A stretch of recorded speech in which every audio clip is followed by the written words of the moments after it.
Hello friends, welcome to Path nursing academy, the one and only nursing platform जहाँ पे MCQ series भी discuss होती है, उसके साथ सब्जेक्ट वाइज डिस्कशन भी होती है। तो आज की टॉपिक है नेशनल इम्यूनाइजेशन शेड्यूल, जो मैंने full details with all important points cover करने की कोशिश की है। तो अगर आप लोगों को अपडेटेड रहनी है तो please subscribe my channel and press the bell button below. तो चलिए आज का टॉपिक स्टार्ट करते हैं, जो है कि इम्यूनाइजेशन शेड्यूल। तो एट फर्स्ट देख लेते हैं इन्फेंट्स के लिए क्या है। सबसे पहला है बीसीजी। बीसीजी क्या करते हैं? एट बर्थ और as early as possible till 1 year of age हम दे सकते हैं बीसीजी। तो उसकी डोज क्या है? 0.1 ml up to 1 year of age, and within 1 month अगर हम देते हैं तो वो डोज होगी 0.05 ml। रूट है इंट्राडर्मल, साइट है left upper arm. Next hepatitis B at birth देनी है और as early as possible within 24 hours. Dose है 0.5 ml, route intramuscular, site anterolateral side of mid thigh. Next OPV 0 dose at birth और as early as possible within the first 15 days. 2 drops dose है, route oral, site भी oral. Next OPV 1, 2 and 3 जो हम 6 weeks, 10 weeks and 14 weeks में देते हैं। 2 drops उसका dose है, ओरल रूट में देते हैं। नेक्स्ट जो है वो है पेंटावैलेंट, जो है कि 1, 2 एंड 3 ओपीवी की तरह ही हम 6 वीक्स, 10 वीक्स, 14 वीक्स में देते हैं, जो हम 1 साल तक दे सकते हैं। तो पेंटावैलेंट में कौन कौन से वैक्सीन है? डीपीटी है, हेपेटाइटिस है, हीब है। हीब मतलब है हीमोफिलस इन्फ्लुएंजा टाइप बी। तो इसका डोज है 0.5 ml, रूट है इंट्रामस्क्यूलर, साइट है anterolateral side of mid Thai. ये हम लेफ्ट में देते हैं। क्यों देते हैं? क्योंकि और भी बहुत सारा वैक्सीन हमें देना है उसी टाइम पे, जो हम राइट साइड पे देंगे। तो वो है PCV 1, 2 and IPv 1, 2। PCV and IPv pneumococcal conjugate vaccine, inactivated polio vaccine, जो 1 एंड 2 जो हम क्या करते हैं 6 वीक्स एंड 14 वीक्स में देते हैं।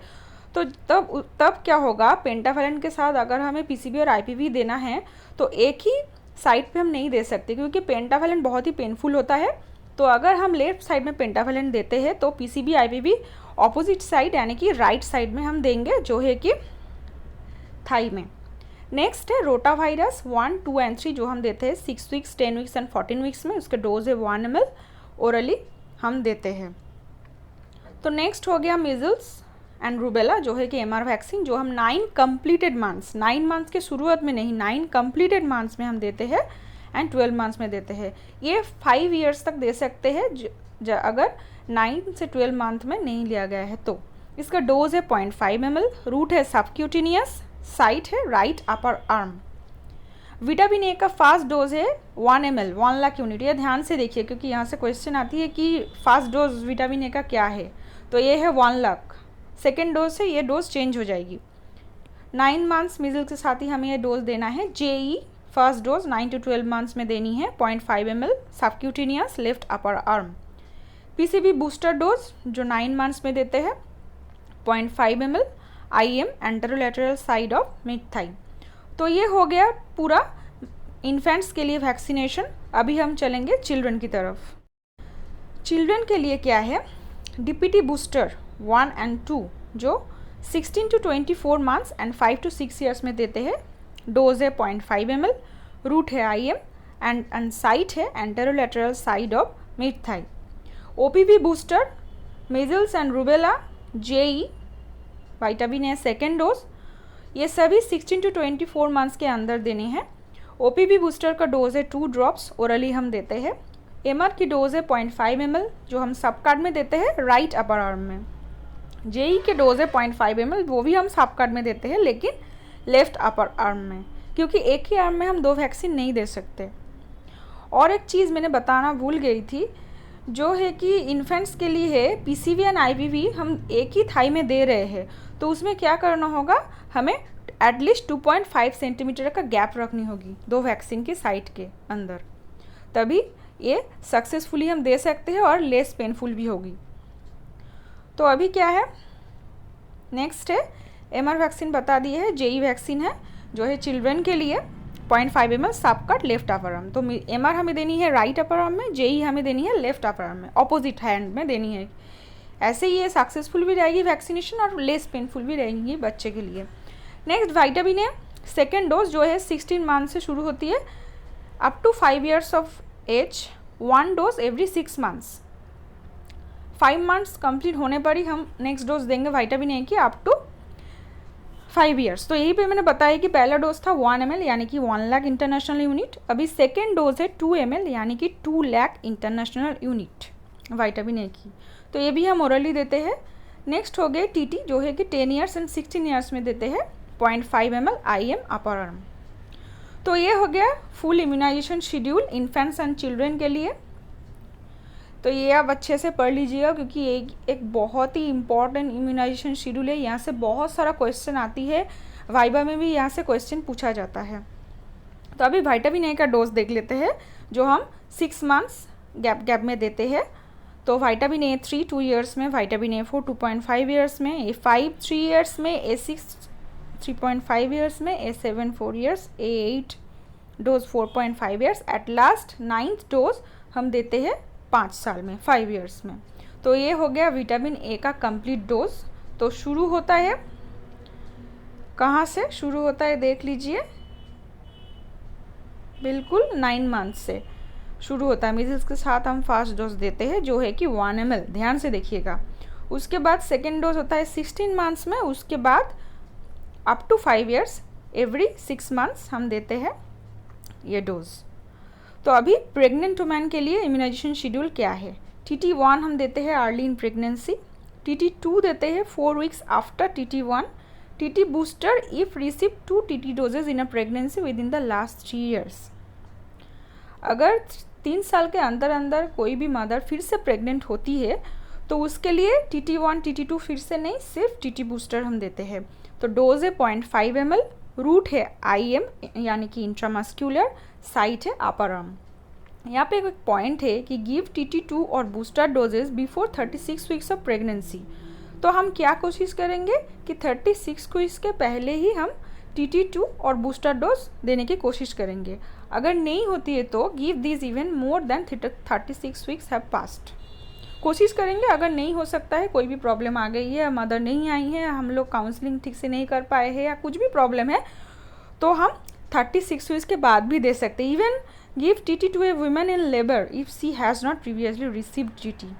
हम लेबर के टाइम पे भी डिलीवरी होने के पहले TT दे सकते हैं अगर वो मदर पहले TT नहीं लिए है तो ये पॉइंट ध्यान में रखिएगा, यहाँ से भी क्वेश्चन आ सकती है। नेक्स्ट, बहुत सारा वैक्सीन के बारे में मैंने बताई, तो वो कौन कौन सा डिजीज़ प्रिवेंट करते हैं ये भी जानना होगा ना, यहीं से भी बहुत सारा क्वेश्चन आती है। तो देख लेते हैं वो क्या क्या है। एट फर्स्ट BCG क्या है, बैसिलस कैलमेट-गुएरिन, जो प्रिवेंट करता है ट्यूबरक्यूलोसिस। नेक्स्ट DPT, 3 डिजीज़ को ये प्रिवेंट करता है। At first D for diphtheria, P for pertussis जिसे हम हुपिंग कफ के नाम से भी जानते हैं, and T for tetanus. Hep B vaccine जो हेपाटाइटिस B डिजीज़ को प्रिवेंट करता है, type B। JE Japanese encephalitis, ये ब्रेन का एक बीमारी है। मिजल्स एंड रूबेला प्रिवेंट करता है। OPV and IPV both polio disease को प्रिवेंट करता है। रोटा वायरस वैक्सीन जो नई ऐड हुई है, रोटा वायरल डायरिया को प्रिवेंट करता है। TT maternal and neonatal tetanus को प्रिवेंट करता है। PCV यानी कि न्यूमोकोकल कॉन्जुगेट वैक्सीन जो न्यूमोनिया को प्रिवेंट करती है। एंड लास्ट में पेंटावेलेंट जो भी नई ऐड हुई है। टोटल 5 वैक्सीन्स मिला के ये हुई है। तो उसमें DPT और हेप बी मैंने बता दी है ऑलरेडी, और जो रह गया है वो है हीप जो है कि Haemophilus influenza type B, meningitis and pneumonia को प्रिवेंट करता है। तो अभी ये हो गया पूरा वैक्सीनेशन शेड्यूल। इसमें बहुत सारा इंपॉर्टेंट पॉइंट्स है जो है हमें ध्यान में रखना होगा, क्योंकि कोई भी अगर वैक्सीन लेने आती है तो उसके मन में बहुत सारा क्वेश्चन होता है। हम लोगों से पूछते हैं कि दीदी अगर मेरे बच्चे को फीवर आई है तो क्या करें, अगर डायरिया हुआ है तो क्या करें, अगर पहले वैक्सीन में रिएक्शन हुए तो अभी लेना है कि नहीं। बहुत सारा क्वेश्चन ऐसे आते रहते हैं। तो हम नर्स लोगों का एक बहुत इंपॉर्टेंट काम है हेल्थ टॉक। तो अगर हम इंपॉर्टेंट पॉइंट अच्छे से जान लेते हैं तो हेल्थ टॉक हम दे सकेंगे, और क्वेश्चन में भी अगर ऐसा कुछ आता है एग्जाम के टाइम पे तो हम सॉल्व भी कर सकेंगे। तो देख लेते हैं वो इंपॉर्टेंट पॉइंट्स कौन कौन सी है। At first, interval between 2 doses of DPT OPV hepatitis B should not be less than 1 month. 2 doses की मतलब डीपीटी ओपीवी हेपेटाइटिस बी का 2 डोजेस के अंदर इंटरवल 1 मंथ से ज़्यादा नहीं होनी चाहिए। Minor cough, cold, mild fever are not a contraindication to vaccination. जो मैंने अभी बताई कि ऐसे बहुत सारे माएँ पूछती रहती है कि क्या करें, तो अगर माइनर काफ हुई है, कोल्ड या माइल्ड फीवर है तो वो वैक्सीनेशन के लिए कॉन्ट्राइंडिकेशन नहीं है। If the child has diarrhea, give a dose of OPV but do not count the dose and ask the mother to return in 4 weeks for the missing dose. कोई भी अगर बच्चे का डायरिया हुआ है तो हम OPV का डोज दे देंगे, लेकिन वो मदर को फिर से बोलेंगे कि 4 वीक्स के अंदर आने के लिए, क्योंकि ये जो OPV दिए है वो मिस डोज जैसे काउंट होगा, लेकिन फिर भी हमें देना है और मम्मी को फिर से आने के लिए भी बोलनी है। तो जब वो आएंगे तो OPV का डोज हम फिर से दे देंगे। Pentavalent vaccine consist of DPT, hep B, Hib, जो मैंने अभी बताई है। टोटल 5 वैक्सीन प्रिवेंटेबल डिजीज इसमें हैं। Normal saline is the diluent used with BCG for vaccination. ये क्वेश्चन तो बहुत बार एग्जाम में आई है कि बीसीजी के लिए कौन से डाइल्यूएंट हम यूज़ करते हैं, वाटर यूज़ करते हैं या एनएस यूज़ करते हैं। तो नॉर्मल सलाइन हम यूज़ करते हैं, तो ये है correct answer. Inactivated polio vaccine is known as Salk, IPV। Oral polio vaccine is known as Sabin. इसे भी क्वेश्चन आती है बहुत सारा। BCG MMR are the live vaccine, ये क्वेश्चन भी आता है। All anaphylactic reaction following previous dose of vaccine is a true contraindication to further immunisation. ये पॉइंट आप लोग ध्यान से देखिए। पहले वाला वैक्सीनेशन के टाइम में अगर कुछ भी एनाफाइलेक्टिक रिएक्शन हुई है, ध्यान से पढ़िए, एनाफाइलेक्टिक रिएक्शन हुई है तो वो है true contraindication to further immunisation. मतलब नेक्स्ट टाइम जब वो वैक्सीनेशन लेने के लिए आएंगे तो वो ट्रू कंट्राइंडिकेशन है, डॉक्टर से बातचीत करनी पड़ेगी, तभी वो कौन कौन सा वैक्सीन ले सकता है वो ठीक से बता पाएंगे डॉक्टर। तो ये हो गया total vaccination schedule, immunisation schedule. तो फुल डिटेल्स में मैंने बताई है। ऐसे ही बहुत सारा सब्जेक्ट में ऊपर में बहुत सारा क्वेश्चन लेके फिर से आऊँगी, बहुत सारा टॉपिक लेके मैं फिर से डिस्कस करने के लिए आऊँगी। अगर आप लोगों को देखनी है तो please subscribe my channel. Thank you.